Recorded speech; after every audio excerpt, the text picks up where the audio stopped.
एक बार एक राजा शिकार करने जा रहे थे और उन्हें एक घने जंगल में एक खूंखार जानवर मिल गया।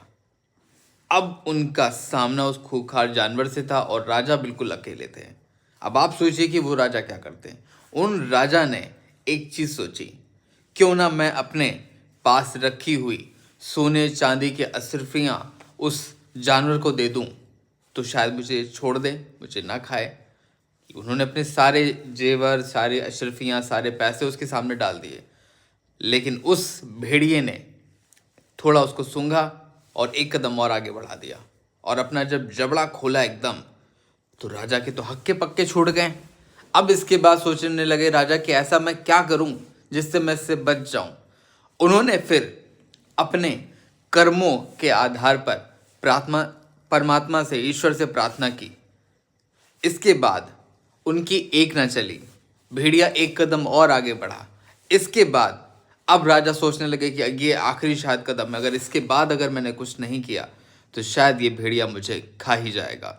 इसके बाद उन्होंने अपना दिमाग चलाया और उन्होंने एक मसाल जलाई और सामने उसके की और 2-3 बार उसके मुंह के सामने फेरी और वो भेड़िया डर के भाग गया।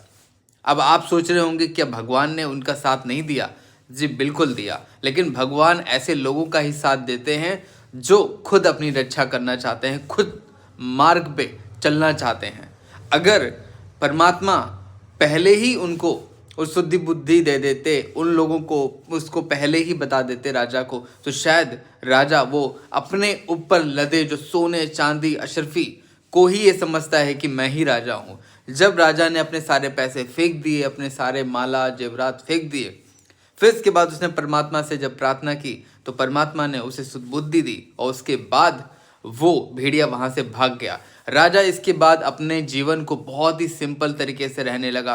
किसी तरीके की सोने चांदी की अंगूठियां ये सब उसने सब धीरे धीरे पहननी छोड़ दी, क्योंकि उसको पता चल जा चुका था कि ये सोना चांदी पैसा सब रखा का रखा रह जाएगा। जिस दिन उसकी प्रार्थना परमात्मा के पास जाएगी, जिस दिन उसके कर्म उसके साथ होंगे, वही असली जीवन है। और आप भी आपके जीवन में आप चाहे जितने पैसे कमा लें, अगर आपने अच्छे कर्म नहीं कर रखे हैं तो ईश्वर आपका साथ नहीं देगा। अगर आपको ये कहानी अच्छी लगी तो हमारे चैनल को सब्सक्राइब करिए, लाइक करिए, शेयर करिए। हम आने वाले वक्त में आपको एक से एक बढ़िया रियल स्टोरी सुनाने वाले हैं।